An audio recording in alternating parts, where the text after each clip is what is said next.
Welcome to our pre-show. We'd also like to welcome our replay viewers. We have some great guests today from IAM Local 4 who will teach us everything we wanted to know about grievance procedures because they can differ from company to company. We have two chief stewards here, and we'll take a look at the Metal Trades Conference, which is going on right now. Delane Adams is joining me here for our pre-show. We're getting our streams going, and Facebook and Twitter and YouTube are notifying all of our viewers. So I'll let you say hello while I pull up our streams. All right. Hello, viewers. How are you? We have some news to share, and definitely for everyone who's affected by Hurricane Michael out there, we'll have some information as well. Oh, Pablo Espinosa, Tony Worth have joined us already. We have 6 viewers already. That's great. And it's only 2:59 Eastern. So we have 1 minute before the official show starts. Kylie Hernandez, how you doing? Kylie's joined us. All right, I'm all set up there. I think this is great. Yes. So we have Jim Price down at Metal Trades. He's going to give us hopefully a live look. You know how the internet goes, so hopefully he'll be able to give us an update of what's going on at the AFL-CIO's Metal Trades Conference. Yes. I think I need a pillow under my I have a chair. pillow. See, I don't. Yeah, it's okay though. Well, if I slouch, we're the same height. Well, yeah, maybe I need to, up like this maybe. I don't know. And sometimes we start Instagram. That's my phone over there that has our Instagram feed. It's not on yet because people can't hear our remote interviews. But after the remote interview's over, I'll try to remember to go over there and push the live video button on Instagram. So make sure you follow us on all of our social media pages. On Facebook, Twitter, YouTube, Instagram. We even have a Pinterest. Oh, I promise not to knock the phone over this week. Yes. Okay, so, well, it's 3 o'clock. Yes, let's get started. Activate Live starts now.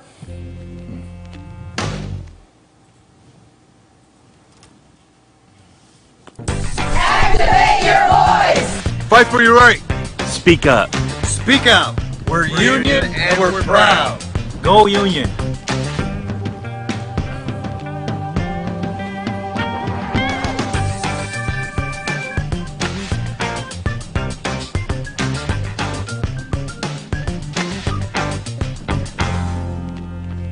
Welcome to Activate Live, our weekly show about the Machinists Union, organized labor, and working people. I'm Tanya Hutchins, coming to you live from our headquarters in Upper Marlboro, Maryland. Here's Delane Adams with the latest IAM news. Delane? Well, today we want to start out with a message. We are keeping everyone in our thoughts and prayers for whoever may be affected by Hurricane Michael. It's taking place currently, and we want to make sure that families are safe, they're taking all the precautions.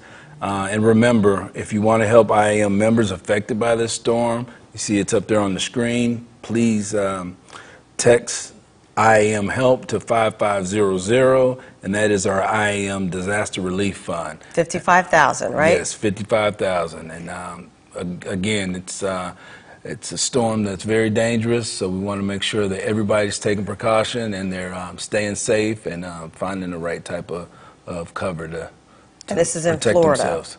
Florida, Georgia, Alabama. Okay. So everybody just has to stay safe. Okay. Our thoughts and prayers are with them. Thoughts and prayers. So, District 70.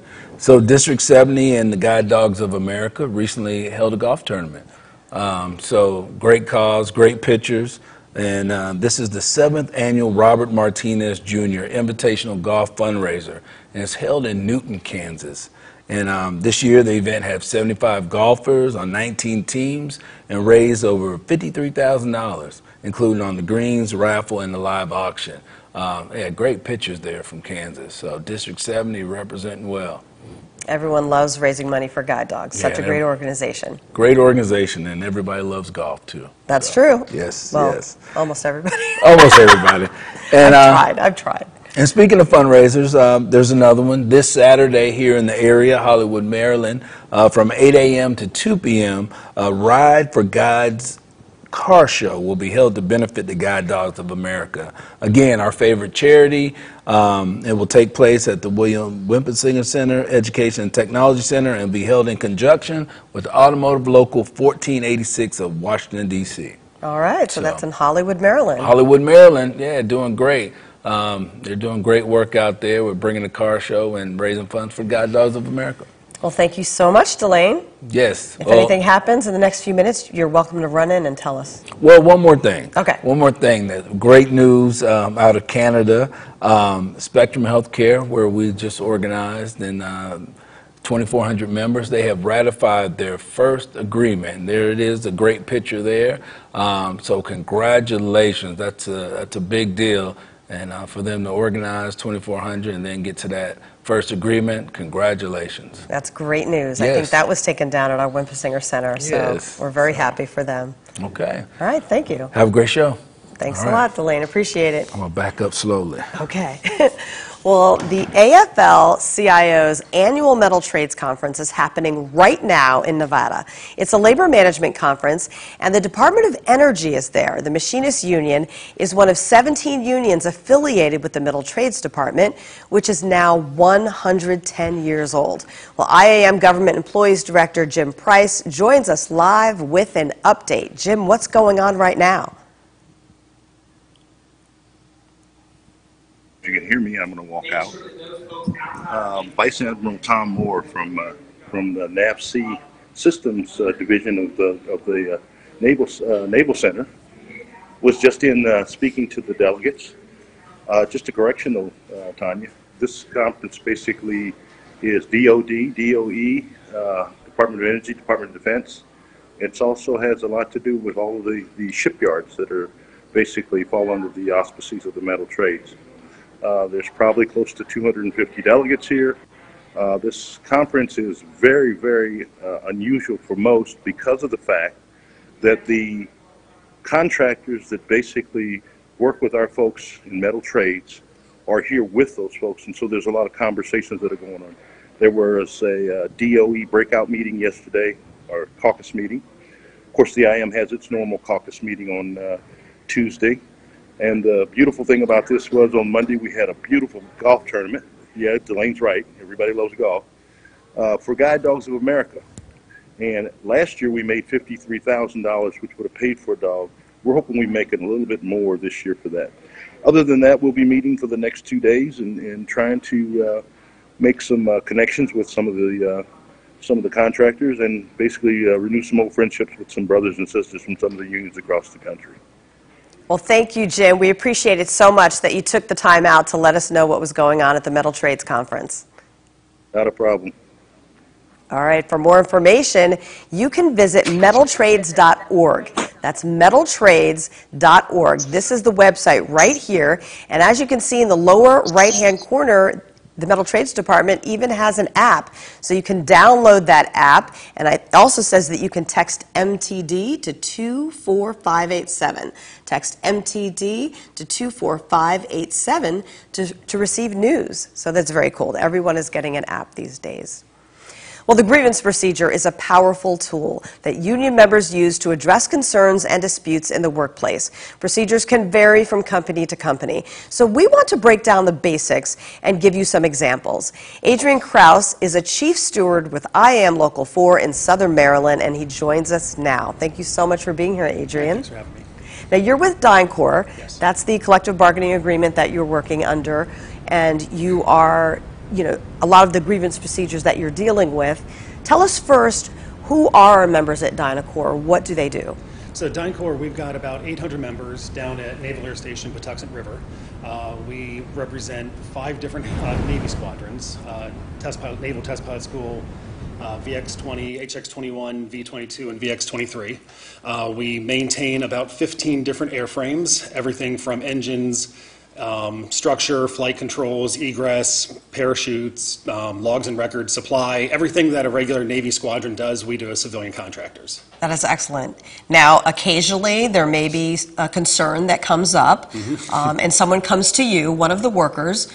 What is a grievance procedure for any of the non-union members that may be working or watching? A grievance is any kind of a violation of, could be a work policy, a contract policy, OSHA law, federal law, labor laws, anything that's a violation of whatever. It could be anything from not getting your time and a half, working more than 40 hours to working in a hangar that has pigeons making messes all over the place, and the company wanting you to work in the area. So that's OSHA violations, because we all know that pigeons have are cancerous with their droppings. So things like that. So you can have all sorts of different issues come up.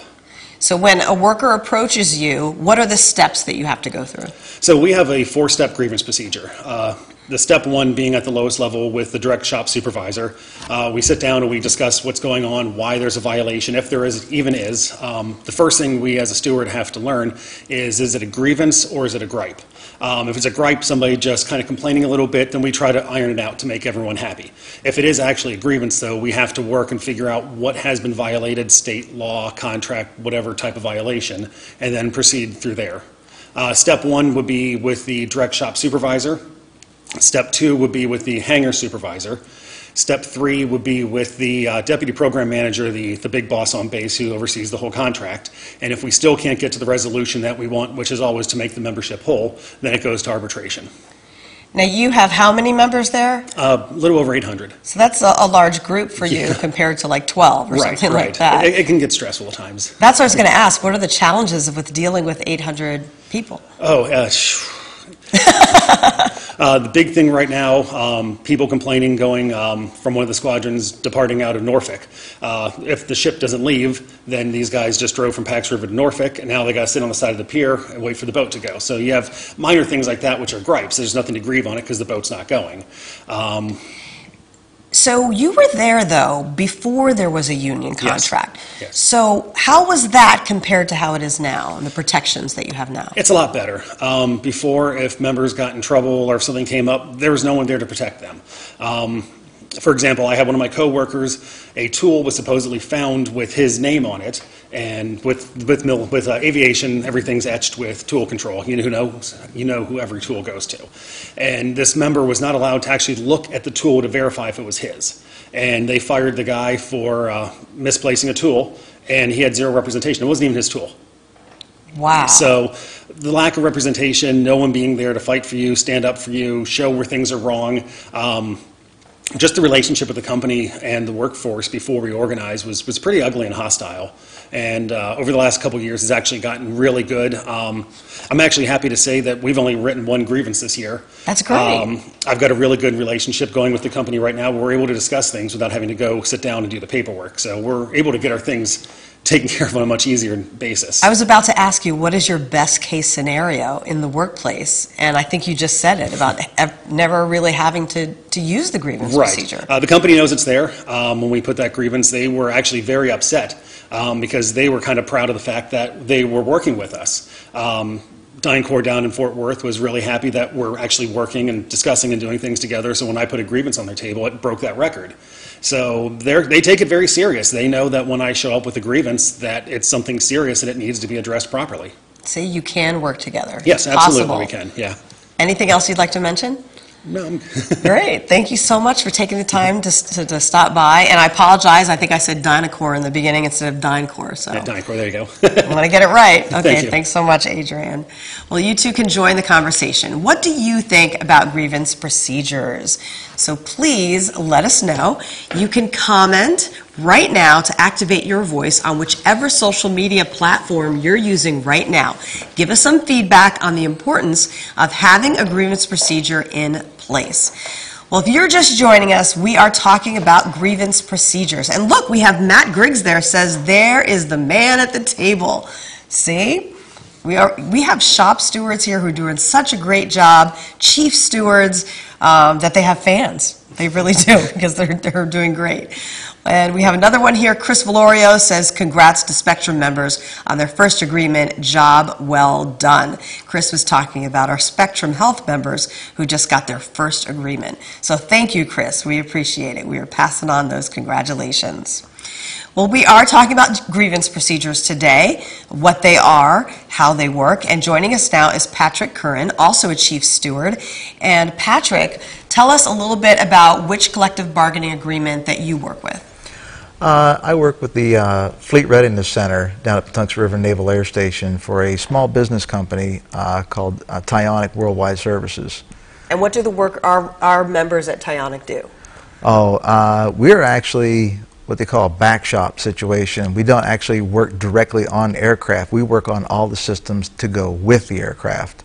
Everything from the engines to parachute packing to batteries, all the support equipment that's needed on the ground to help service these aircraft and get them up and flying. You don't think about all of those different elements that have to service the aircraft. There are a ton of people behind the scene, absolutely. Now, we talked to Adrian earlier. Tell us a little bit about the size of your group, because it is different. Oh, dramatically so, dramatically so. In the beginning, we were part of the same group as Adrian, of the 800 plus members, but we have since been separated with the way the government wants to redo business and go with these smaller companies. And now I represent a group of a whopping 67 people. But they're getting that one-on-one attention from you. So oh, absolutely, absolutely. So how does your grievance procedure differ from what Adrian was mentioning at DynCorp? Our grievance procedures are actually written the exact same. We adapted that and brought that over with us when we separated and initiated our own collateral bargaining agreement with Tionic. So the basics of it are the same. I have a very good working relationship with our group supervisor. He is actually the gentleman who hired me nearly 21 years ago. So he and I have both risen through the ranks over the years. Now, you said 21 years ago you didn't have a collective bargaining agreement. Oh, no. And what was that like when it came to problems arising in the workplace? Generally, you had no recourse. When you were given information that you knew was incorrect, there wasn't much you were going to be able to do about it. When things got really tough, you would get a hold of your congressman, because you had no direct individual that you could speak to. There was that much of a disconnect. That is something else. If you have to call your congressman to get something done. Absolutely. In your shop. Yeah. Okay. So right now, how does it work when someone comes to you? What do you do? Well, as Adrian said before, number one, they come to us and we try to meet with their immediate supervisor. And that generally, for me, and with our situation, is we'll end up meeting with the group supervisor as well. That'll put the four of us in a room to try to discuss what has occurred and whose definition of what starts matching up. And then I'll start my investigation as to exactly what has happened. And can you explain to us a little bit, knowing that we do have some non-union members that are watching, a little bit of what the investigation involves? Oh, certainly. We'll take statements from everybody that was there and try to, from there we have to figure out, okay, as Adrian said earlier, is it actually a grievance? Did something actually occur that was either illegal or against our contract? Because our CBA is a legal binding contract, and therefore this can lead, to our final step, the arbitration. What can help you as a chief steward when someone does come to you and they say they want to file a grievance? Is there anything they can do to prepare that will help you in your investigation? One thing I tell people is please, please, please take notes. As soon as you have a conversation with your supervisor, and at that moment most people are very upset, but try to have that frame of mind to jot down some notes, some highlights of what just occurred and what was said. Very important things to have. You'll need that later in the game. Any advice for the non-union members out there that don't have this procedure on just the importance of it? I have family that work without this, and I've seen just basically personality conflicts end up with somebody's employment being terminated, and just for some of the most petty things over the years. Now, how did you learn to become a chief steward and to do this? Well, that took a few years of my involvement. I originally started off, my involvement was just as getting on the team for the negotiating committee and becoming part of that. And as I learned more, I wanted to know more, and then I started to do more, and then I later became steward and eventually chief steward. Now, what made you want to get involved? Did someone ask you to get involved, or did you just have an interest that was sparked? The interest was sparked more so than probably anything else. The curiosity of exactly how it goes, what goes on behind the scenes. And the nice thing is being able to take control of part of your situation when so much of the time so many people have no control over what's going on around them. But to have a voice, to stand there with the company on equal ground. That can mean so much. And people end up staying in jobs that they enjoy, and there aren't a lot of problems. So this, affects people's futures. Oh, absolutely, absolutely. We've had, the turnover where we are is so slight. We'll lose people. We've lost more people to retirement recently than even relocation. They're secure, they're happy, the wages that we've negotiated are good, the pension contributions that we've negotiated are very good. And again, people have been here in their jobs for, most of them, probably more than a decade. And everybody, they know what they're doing, they know how to do it, and we just keep moving forward. We'll be negotiating it next year, and I look forward to see what they want to do then. Okay, if there's any young person out there or a new member who has seen what you do and they're interested in being a steward one day, what advice do you have for them? Start asking questions. Start attending your monthly meetings. Become part of, what was it? Originally I was on a scholarship committee. I mean, just take that first initial step. Get your foot in the door and observe and learn. There's a lot of very good people out there that are perfectly willing to teach you and help you along the way, and they encourage the involvement. A lot of people say that they just had somebody ask them to go to a union meeting, and nobody had asked, and they went and they started getting involved. And yeah, sometimes it just takes asking somebody, like you said, to get involved. Oh, sure, just that one thing. Absolutely. All right. Anything else you'd like to mention about grievance procedures? Yeah, don't hesitate. Our CBA has a timeline. So if you think you've been slighted, if you think something's wrong, go ahead and get with your steward. Get your representative involved.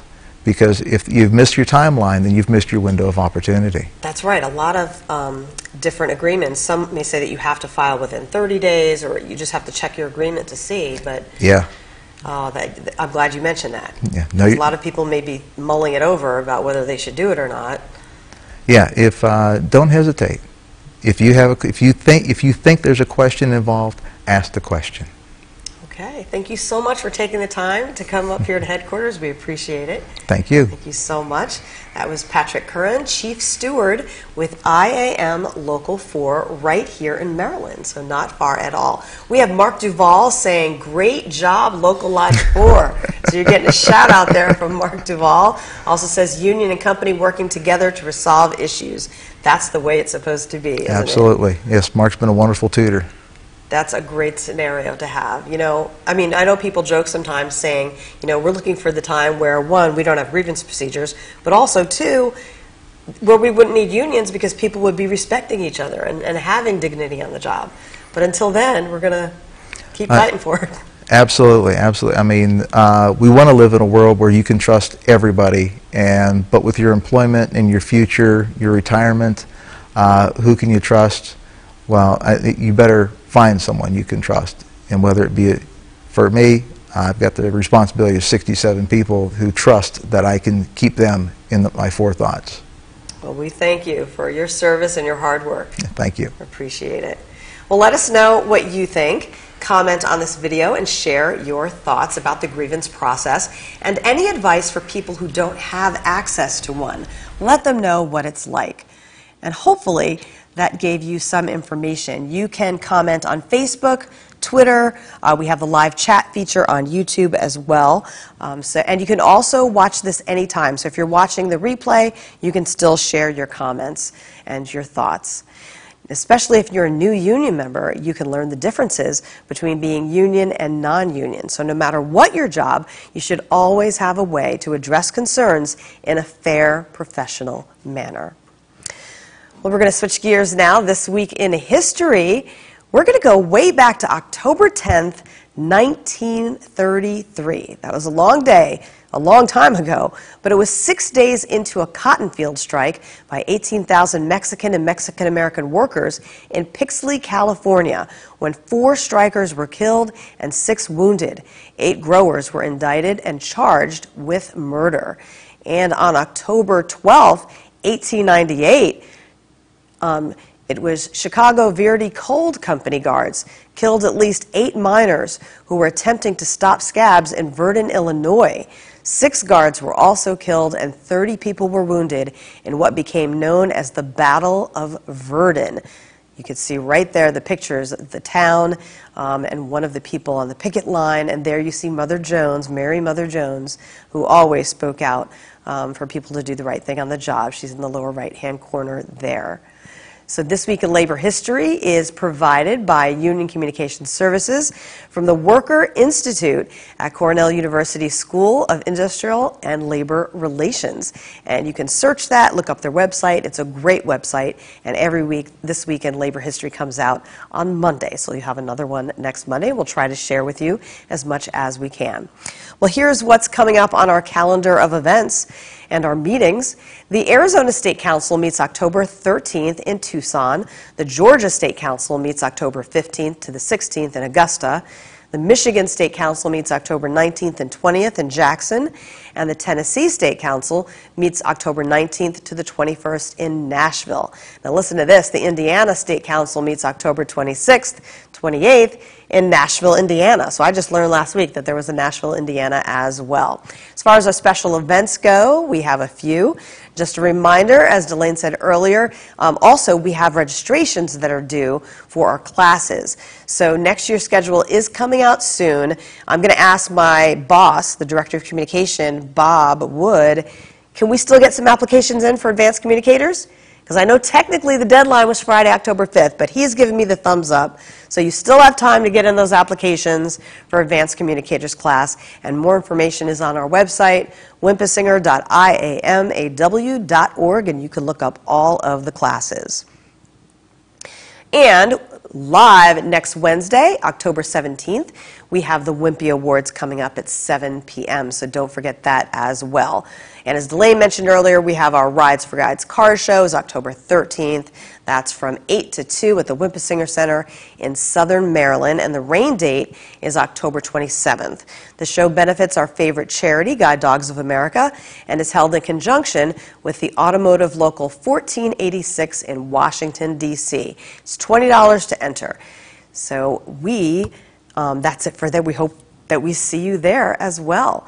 Guide Dogs of America's biggest fundraiser is also coming up in the year in November.